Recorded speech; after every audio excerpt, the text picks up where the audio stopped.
buenas tardes. La Benemérita Biblioteca Nacional, Miguel Obregón Lizano, la Escuela de Estudios Generales de la Universidad de Costa Rica y el Instituto de Formación y Estudios en Democracia del Tribunal Supremo de Elecciones le dan la más cordial bienvenida a la conferencia Reconstruyendo la historia y la cultura costarricense a partir de las metáforas de un naufragio, por el doctor Leonardo Sancho Dobles. Esta actividad es parte del ciclo Costa Rica, Historia, Cultura y Democracia. Agradecemos al conferencista de esta tarde, a la máster Carolina Mora y al doctor Vladimir de la Cruz y a la máster Iliana Aguilar, gestores de este ciclo, a Josué Rojas y a los funcionarios del IFED y de la Biblioteca Nacional que apoyan con la logística de la actividad.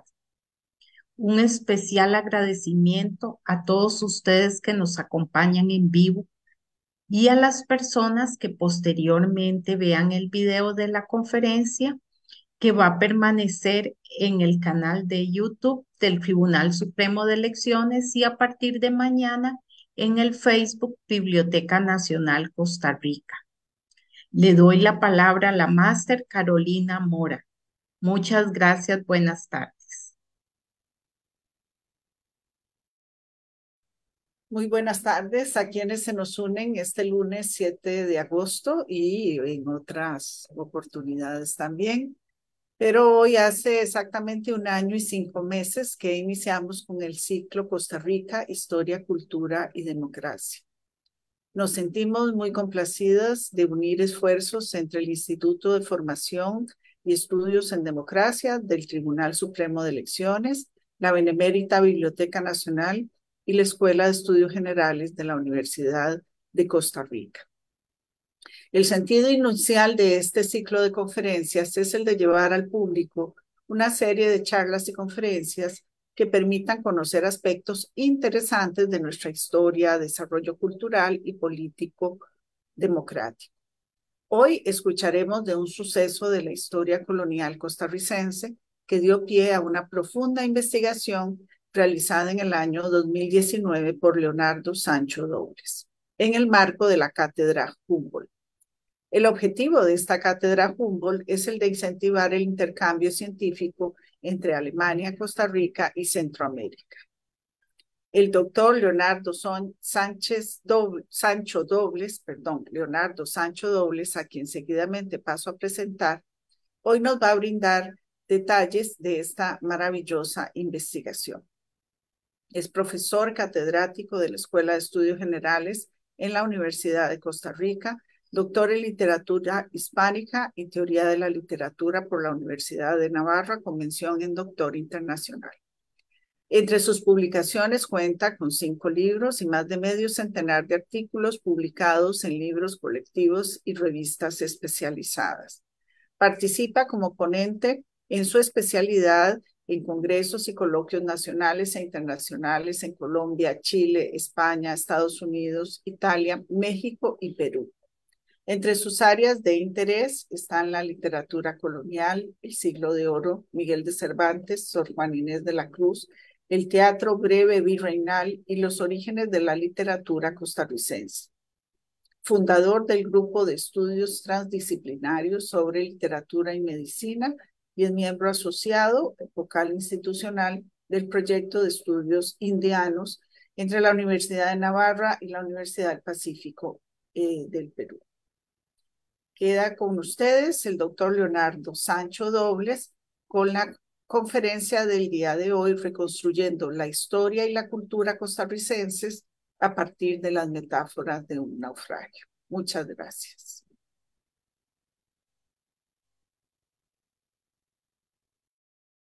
Muy buenas tardes y más bien muchísimas gracias a la señora directora de la Benemérita Biblioteca Nacional, a la magíster Carolina Mora, coordinadora de este ciclo de actividades sobre historia, cultura y democracia. Las gracias también al Instituto de Formación y Estudios en Democracia del Tribunal Supremo de Elecciones y a la Escuela de Estudios Generales de la Universidad de Costa Rica por permitirnos este espacio. La verdad es que es un honor y es un gusto siempre colaborar y participar en estas actividades que nos sirven para construir cultura, nos sirven para construir historia, nos sirven para construir también democracia. Es un gusto entonces compartir en esta oportunidad la conferencia que hemos titulado, aquí, Reconstruyendo la historia y la cultura costarricenses a partir de las metáforas de un naufragio. Como bien lo mencionaba la magíster Carolina Mora, esto es el resultado de una investigación que, si bien es cierto, se ha llevado a cabo fundamentalmente en el año 2019, ha habido un proceso anterior para desarrollar la investigación y luego de que ha sido pues, publicada en un libro, todavía se siguen encontrando temas, encontrando ideas alrededor de lo que se ha investigado. El proyecto o la investigación como tal tiene un objeto de estudio específico que es un legajo que está custodiado en el Archivo Nacional. Aquí lo tienen en pantalla, es un expediente que pertenece a la serie de Cartago, clase colonial, y se refiere a naufragio de una goleta. En este manuscrito, que es un manuscrito de 1747, 1746, 1747, se registra todos los trabajos y todos los esfuerzos que se hicieron en la provincia de Costa Rica por parte del señor gobernador de la provincia de Costa Rica para rescatar el cargamento que llevaba una embarcación de tipo goleta que naufraga en un lugar llamado Punta de Lagartos, que se puede ubicar entre, entre Punta Leona y Playa Agujas en el Pacífico costarricense. Este documento manuscrito lo que presenta entonces, como les decía, es una serie de acontecimientos, eh, de documentos que son de carácter legal porque a las autoridades de la provincia lo que le interesaba era pues que quedara evidencia de qué fue lo que se pudo rescatar después de este trágico suceso. El manuscrito está compuesto por una serie de cartas, autos, razones, obedecimientos, notificaciones, dos series de declaraciones. Los sobrevivientes tuvieron que hacer declaraciones ante el teniente de la ciudad de Esparza y ante el gobernador de la provincia de Costa Rica. Y luego ratificaciones y un inventario. Todos estos documentos pues me van a dar esa idea de qué fue lo que ocurrió y qué fue lo que se pudo rescatar de este naufragio. Ante este objeto de estudio, yo me planteaba algunas preguntas, algunas interrogantes, como por ejemplo, cómo se inauguran los estudios científicos dentro del discurso científico del Nuevo Mundo. Ahora más adelante veremos eso, qué elementos aportan estos autos en ese proceso y en ese avance, y de qué manera un manuscrito de carácter legal ofrece otro tipo de informaciones más allá del campo jurídico, y en qué medida un texto manuscrito representa una fuente de conocimiento diferente al texto impreso durante la época de la colonia. Esas fueron las preguntas que me fueron guiando al puro principio de la investigación. Claro, luego surgieron otras y siguen surgiendo otras preguntas eh, más, ¿no?, a posteriori, porque la información es muy vasta, es muy amplia. Luego también es importante tomar en cuenta que ante este objeto de estudio, pues hay que abordarlo desde una metodología, desde una perspectiva que me ayude a descifrar el sentido o el contenido del manuscrito. Entonces, ahí yo echo mano de la filología, que es la formación base mía, la formación académica base, y la filología entendida como esa disciplina que permite fijar un escrito en su propio contexto de enunciación.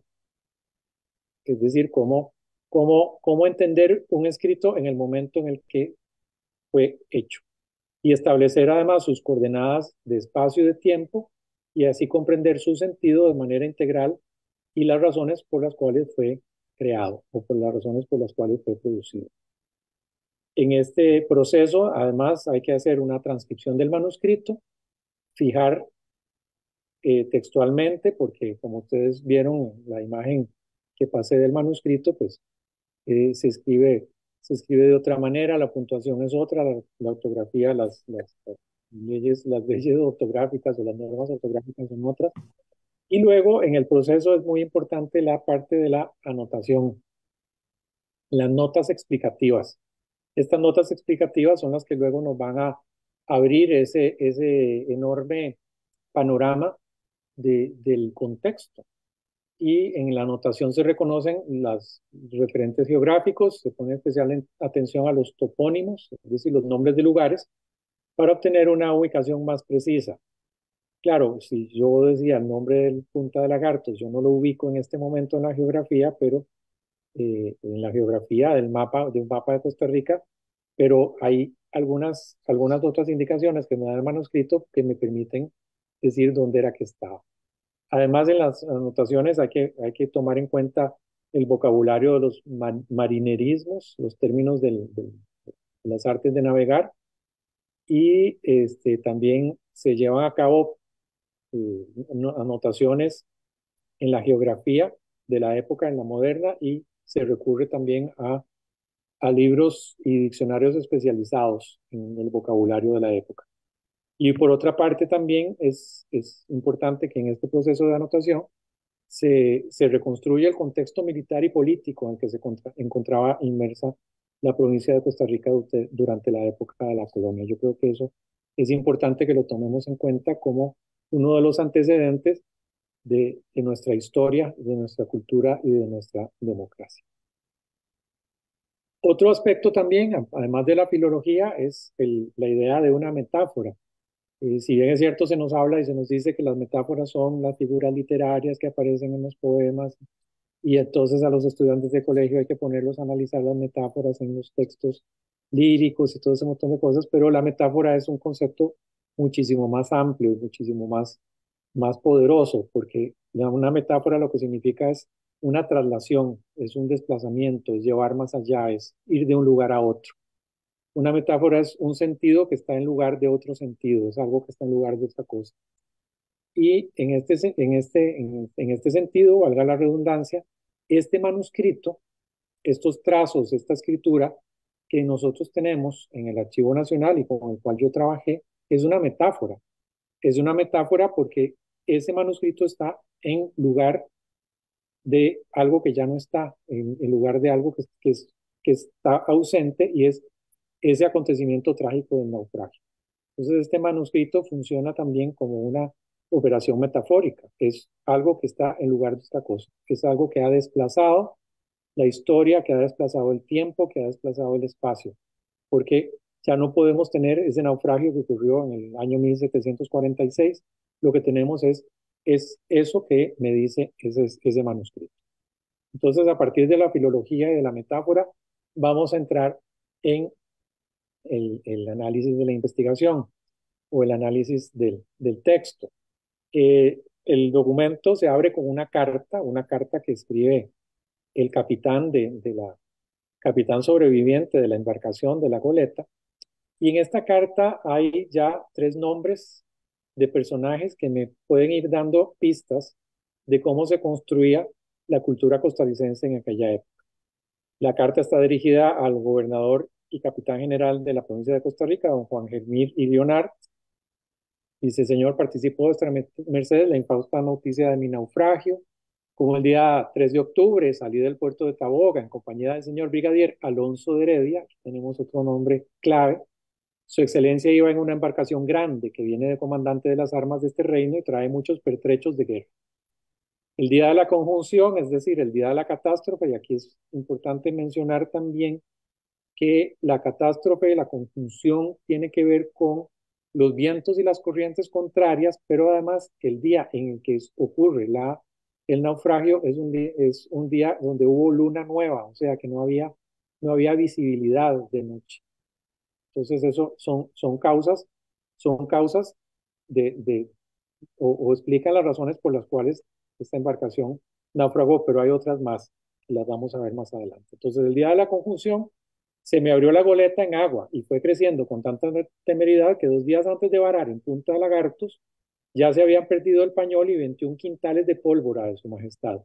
Y que siendo más la tormenta, vine a varar a las 7:30 de la madrugada, el día 16 del corriente, se me ahogó un marinero y la embarcación se anegó y se hizo tantas migajas que solo que se conoce por las balas y escopetas y cañones y pedreros que quedaron ahí entre las peñas.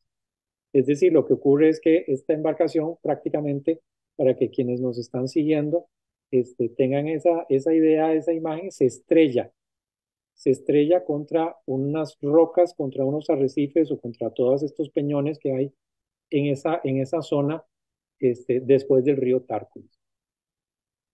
Vuestra merced se sirva de aviar al señor brigadier y sargento mayor por su majestad, don José Lacayo, que es lo que se le ofrece decir a vuestra merced, y firma Lagarto, noviembre 19 de 1746.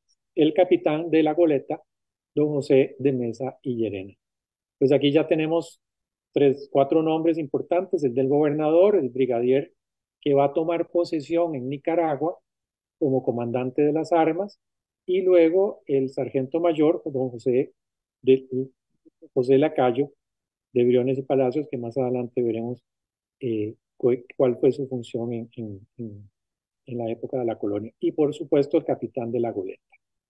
Para que tengamos una idea de cómo fue el recorrido de esta goleta, yo me ayudo con mapas de la época. Estos mapas, imagínense que en 1746, pues la idea que teníamos, esa imagen o esa representación del territorio que nos dan los mapas era esta. Y aquí tenemos una carta de las provincias de Nicaragua y de Costa Rica, y tenemos también una carta del Istmo de Panamá.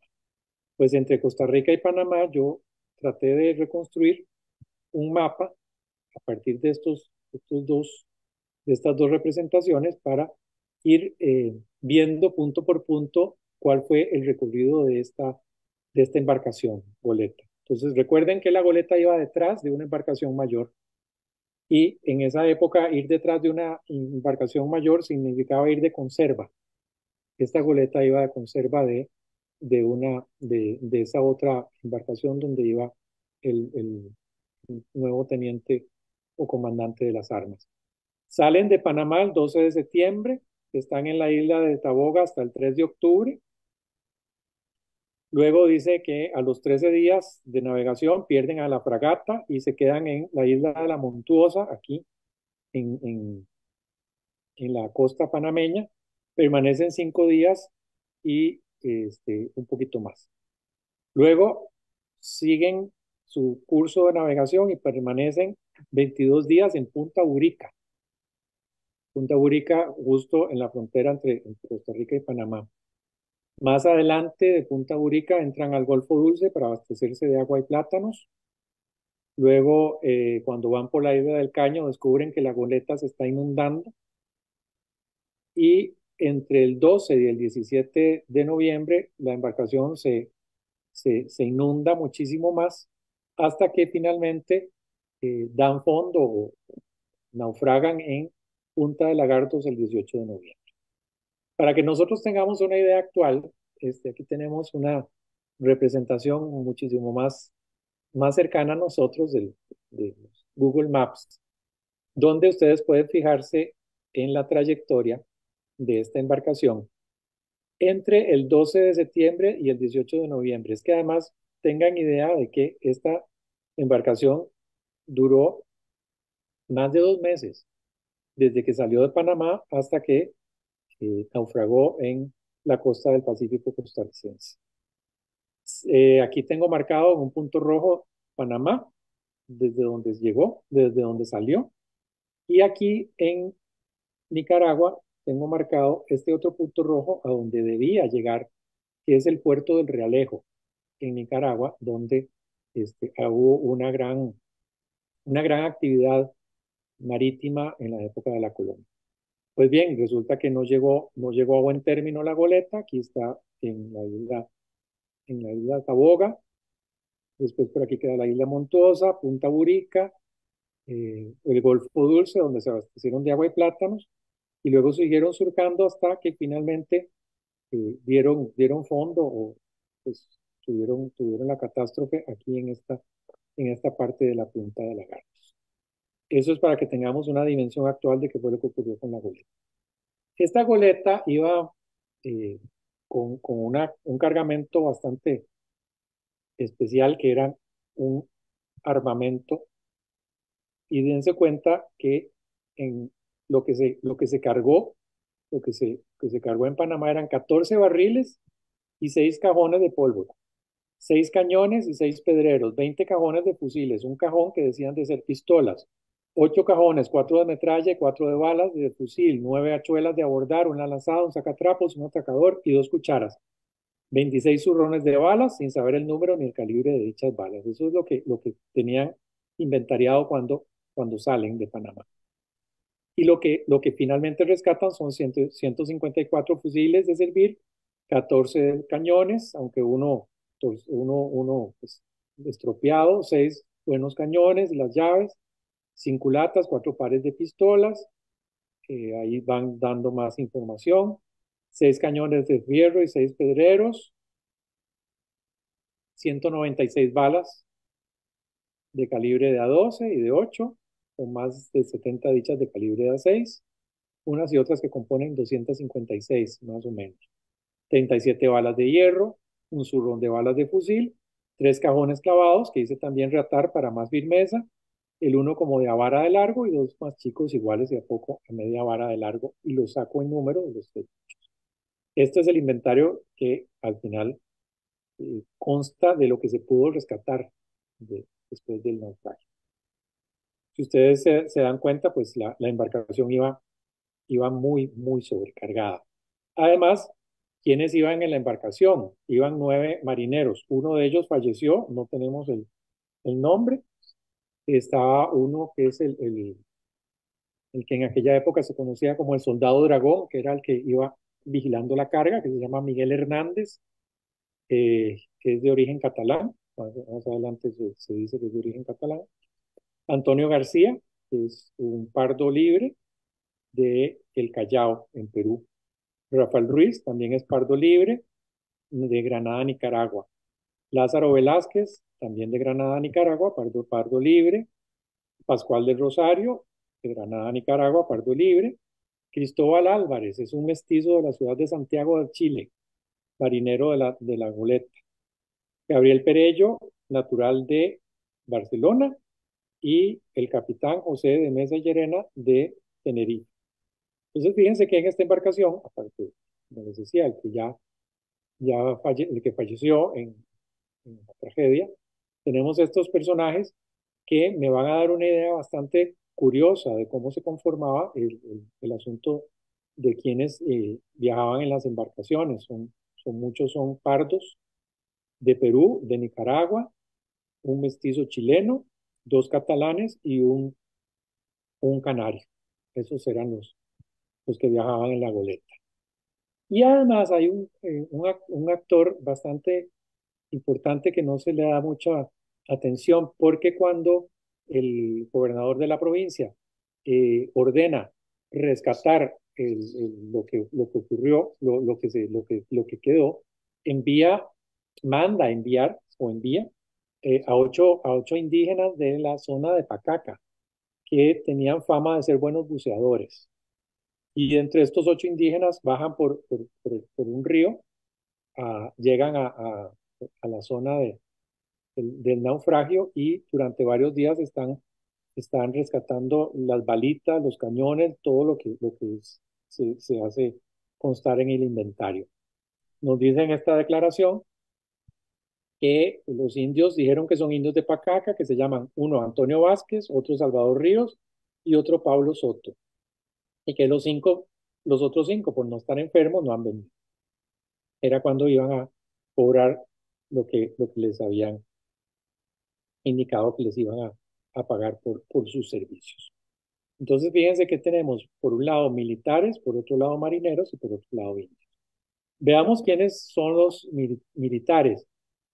Eh, Tenemos al gobernador de la provincia, que es de origen catalán, teniente coronel de las milicias españolas, y fue gobernador de la provincia de Costa Rica entre el 40 y 1740 y 1747.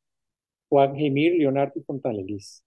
Se concentró en la defensa de la provincia ante las incursiones e invasiones de los corsarios ingleses y zambos mosquitos, por lo cual pone sus esfuerzos en el mantenimiento y el reforzamiento del puente de San Fernando en Matina, la costa caribe, uno de los puntos estratégicos en el Mar del Norte y de los más vulnerables en la zona por el mal estado de las instalaciones y su deficiente administración. Esa débil fortificación fue atacada y destruida casi un año después del naufragio. Luego está el señor Alonso Fernández de Heredia, que fue el comandante general de las armas de Costa Rica y Nicaragua, nombrado el 23 de agosto de 746. Era quien bajaba, como mencionaba, en la fragata, era quien viajaba en la fragata, de la cual iba a conserva la goleta. Tenía el rango militar de mariscal de campo de los Reales Ejércitos, caballero de la Real y Militar Orden del Santo Sepulcro de Jerusalén, así como también era brigadier. Fue gobernador en las provincias de Nicaragua y Honduras, capitán general de la Florida, de Yucatán y de Guatemala. Como comandante de las armas, aquí hay un detalle interesante, inicia la construcción de la fortaleza de la Pólvora en la ciudad de Granada, con planos diseñados por Luis Díaz Navarro. Dicha edificación de estilo medieval fue erigida como una necesidad de defender la ciudad de Granada y formaba parte de las instalaciones defensivas de la provincia. Más adelante vamos a ver los detalles. Se menciona a este señor ingeniero, Luis Díaz de Navarro, que también tuvo una participación muy importante en la provincia, y no solo en la provincia, sino en la región, porque fue también gobernador de Costa Rica de manera interina entre 1748 y 1750. En 1742, como visitador del reino, inspecciona este fuerte de San Fernando en Matina y otras fortificaciones para proteger y defenderse ante los ataques de los ingleses aliados con los ambos mosquitos. Y antes de asumir como gobernador, redactó el informe sobre la provincia de Costa Rica presentado por el ingeniero don Luis Díaz de Navarro, el capitán general de Guatemala, don Tomás Rivera y Santa Cruz, en el cual ofrece una buena sinopsis, un buen resumen del estado deplorable en que se encontraba la fortificación del puente de San Fernando. En el año 743, por orden del presidente de la Audiencia de Guatemala, se le encomienda investigar los puntos del litoral caribe en los que existía comercio ilícito con los ingleses y los ambos mosquitos. Y luego tenemos otro actor muy importante que es don José Lacayo de Briones y Palacios. Este señor fue gobernador de Costa Rica, de origen navarro. Fue gobernador entre 1713 y 1717. Mientras fue gobernador, reconstruye un convento de San Francisco en Esparza, que había sido destruido por los piratas, y se dedica también a controlar y evitar el tráfico de mercancías ilícitas entre los pobladores de la provincia y los ingleses y los ambos mosquitos.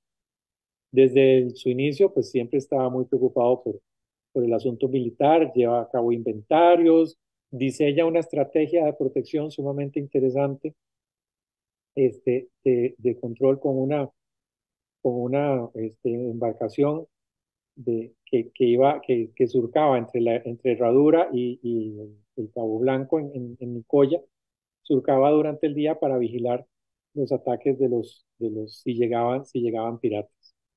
Era un muy buen estratega militar. Y además, como quería poner orden entre los habitantes de la provincia de Costa Rica, para evitar el contrabando, fue acusado falsamente de mantener negocios con los ingleses y los ambos mosquitos, por lo cual se ve en la obligación de dejar su puesto de gobernador de la provincia, para que nos demos cuenta cómo funcionaba la, la, el gobierno en aquella época.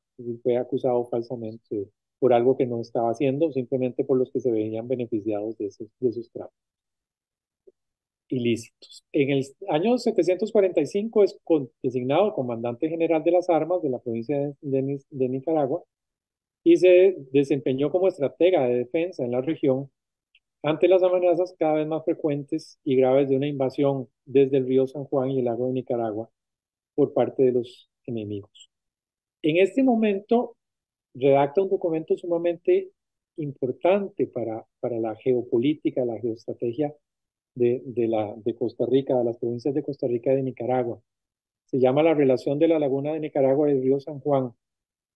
Este es un documento de defensa y también de la navegación por los ríos que van que desembocan en el lago de Nicaragua y luego el río San Juan. Entonces él hace todo un análisis de los tipos de ríos, los tipos de embarcaciones que pueden surcar los ríos y da un informe sumamente pormenorizado de los puntos débiles y además del fuerte de la Inmaculada Concepción que está en la desembocadura del río San Juan.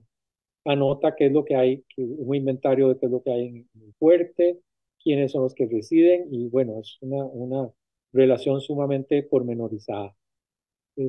Y nos decía en esta relación, aquí tenemos una copia manuscrita, que lo que a él le interesa es, me ha parecido importante poner aquí para la inteligencia del gravísimo prejuicio y daño que pudiera causar el que los enemigos ingleses, tripulados con el crecido número de ambos mosquitos y sus familiares, se introdujesen en la referida laguna, ganando el castillo de San Juan y quedando dueños de ambas mares, para introducciones de comercio y piratería en la mar del sur, por consecuencia de ambas Américas. Esto es clave porque en la época, geoestratégicamente, el río San Juan era una vía de comunicación y lo sigue siendo una vía de comunicación muy importante porque aunque no conectara por, completamente eh, la, el mar del norte, que es el mar Caribe, con el mar del sur, que es el mar Pacífico, sí se llegaba a una zona muy fácil de poder tener acceso, que es la famosa vía de tránsito. Ahora la vamos a ver en una imagen. Entonces, lo que los ingleses querían apoderarse era precisamente de ese paso que uniera un mar con el otro mar y poder traficar entre ambos mares y al final de cuentas poder traficar entre Oriente y Occidente, que era lo que se estaba haciendo, que al final, pues, un poco, siglo y medio después, es lo que viene a significar el Canal de Panamá. Pero durante muchos siglos, desde el descubrimiento de América, o desde que se tiene conciencia de este territorio, una posibilidad de la navegación de construir un canal era por el río San Juan, pero estaba totalmente asediado por la mosquitia en el Caribe. Aquí tenemos una imagen de lo que significaba la laguna de Nicaragua y el peligro.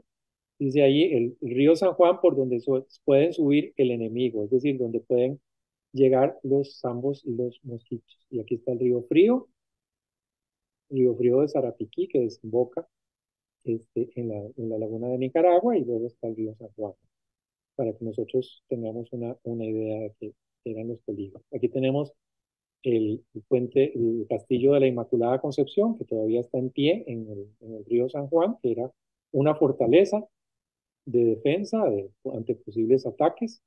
Y aquí es importante esta imagen porque la delineó el ingeniero Luis Díez de Navarro, a quien ya les había mencionado.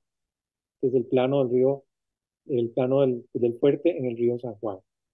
Aquí tenemos otra imagen cercana a la época donde todavía podemos ver con mayor precisión cómo es este canal que ofrece el río San Juan y el lago de Nicaragua, que al final de cuentas es una fracción de tierra muy corta, la que habría que simplemente atravesar para poder conectar mercancías o para poder llevar mercancías entre un mar y otro mar. Tenemos este otro croquis de la laguna de Nicaragua, donde está muchísimo más clara el pequeño fragmento de tierra que había que eh, surcar, habría que circular. Se surca pues por el río, por las bocas del río San Juan, se llega a la laguna de Nicaragua y fíjense aquí que hacia la izquierda, de aquí en el Mar del Sur, está el puerto del Realejo, a donde debía llegar la goleta siniestrada. Bien, como aspecto importante es mencionar que en esa época se manda a construir, como ya lo habíamos mencionado, el fuerte o el castillo de la Pólvora en Granada, Nicaragua, que se construye en 1748. Y cuando Alonso de Heredia iba a tomar posesión de Nicaragua, también se estaba erigiendo este fuerte. Entonces, las conclusiones a las que se puede llegar después de la investigación es que, curiosamente, esta embarcación, la goleta, llevaba un armamento por la costa del Pacífico, la costa del Mar del Sur, para defenderse de los ataques desde el Mar del Norte. Era una manera estratégica de evadir el peligro y llegando hacia el puerto del Realejo, donde es que luego se desembarcaba esos barriles de pólvora que nunca llegaron, y esos cajones, y esos cañones, y esos armamentos. Bueno, al final sí se dice en el manuscrito que el capitán de la goleta tiene que llevar lo que se rescató a Nicaragua, y hasta ahí termina el manuscrito. Pero bueno, el fuerte o el castillo de la pólvora sigue en pie en Granada, Nicaragua. Ahí tienen una imagen actual.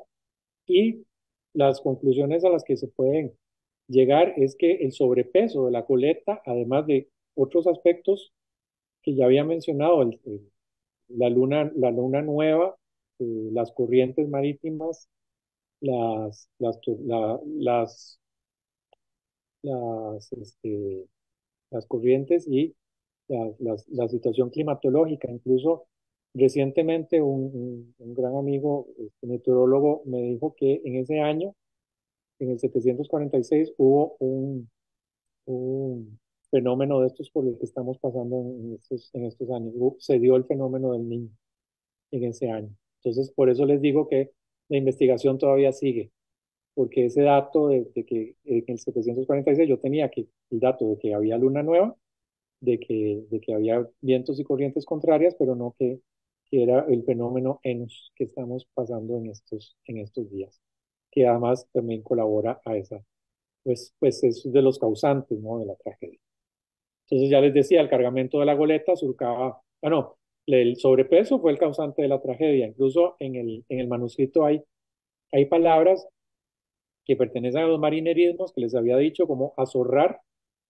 Azorrar es que la goleta va absolutamente sumergida prácticamente. Hacer aguas es que se va inundando. Achicar es que significa, achicar es que hay que sacar el agua, igual que alijar. Y desgaritarse es que va que va navegando sin control. Y dar fondo es que se estrella o que pega contra el fondo marítimo. Entonces, todas estas palabras me van dando a mí esa idea de que el sobrepeso realmente fue uno de los causantes. Son muchos elementos que intervienen. El cargamento de la goleta, ya les dije, surcaba por el Mar del Sur para protegerse de las incursiones de los enemigos en el Mar del Norte.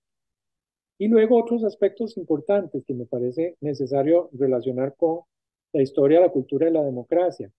En la provincia de Costa Rica, en cuanto a los saberes y los conocimientos empíricos y los conocimientos científicos, en esta época se manejaba bastante información. Si bien es cierto, no teníamos escuelas, no teníamos universidades, no teníamos colegios en la provincia de Costa Rica, sí había un conjunto de saberes que eran los que estaban relacionados con las artes de navegar. Es decir, en el Golfo de Nicoya, a un lado de la isla de Chira, la desembocadura del río Berrugate, hubo un astillero muy importante en la época. Y eso me dice, porque estuve también revisando otros manuscritos en el Archivo Nacional, que se manejaba mucha información acerca de esto que hoy en la actualidad llamamos ingeniería naval. Entonces, había un conjunto de saberes que eran los de las artes de navegar, y en la provincia se reproducía mucho lo que tiene que ver con esto por los astilleros, porque se arreglaban barcos, se hacían barcos. Bueno, todavía es una zona donde en la actualidad hay muchos astilleros, pero sí en la colonia es un saber que no ha sido suficientemente estudiado.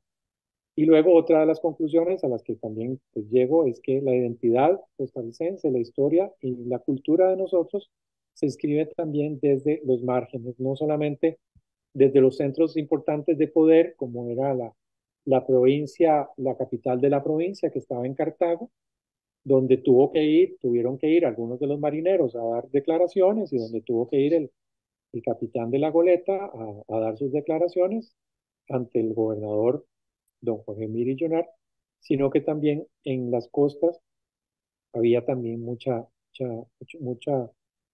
aspectos que le daban vida a la provincia. No solamente la vida de la provincia estaba en la capital. Y pues con estas cuatro conclusiones yo creo que llegamos finalmente a puerto. Yo por mi parte les agradezco mucho a quienes nos han seguido en el Facebook del Tribunal Supremo de Elecciones y les agradezco a quienes nos van a seguir más adelante en las redes de la Biblioteca Nacional. Por mi parte, pues muchísimas gracias por seguirme. Muchísimas gracias a Leonardo Sancho por esta maravillosa exposición sobre una investigación que por lo visto tiene ganas de continuar vamos a seguir esperando una segunda parte de ella porque deja muchas preguntas planteadas y otras que por lo menos a mí se me empezaron a gestar como bueno, ¿y qué pasa del lado de Nicaragua? ¿Qué sucede reclamaron o no reclamaron esos avíos bélicos? ¿Algún material de este llegó allá a Nicaragua? Me imagino que encontraron la forma de hacerlo. En todo caso, es un tema apasionante y soy testigo presencial de que nuestro amigo Leonardo Sancho se lo tomó con una seriedad impresionante, esta asignación de la cátedra Humboldt, es además una investigación preciosa, como pueden ver. Tenemos algunos comentarios de Macarena Barahona. Dice, dar vida a las crónicas históricas a través de la palabra. Siempre es un gusto escuchar. Ana Cristina Olivares, interesante el significado de metáfora y todo lo que sabemos del pasado. Y Marjorie Ross, siempre es un placer escucharlo. No sé si por ahí habrá otras. Flora Juárez, te da las gracias. Y por el momento es eso lo que tenemos. Yo les agradezco a Macarena, a Ana Cristina, a Marjorie y a Flora sus comentarios y les agradezco mucho que me hayan escuchado en esta oportunidad con este aporte. También me honra que me hayan escuchado. Bueno, damos entonces por concluida otra charla más del ciclo Historia, Cultura y Democracia. Los invitamos a seguir escuchando las charlas que tenemos en calendario y esta pasa al Facebook también de la Biblioteca Nacional. Cordialmente invitados. Y gracias por escucharnos. Muchas gracias y buenas tardes.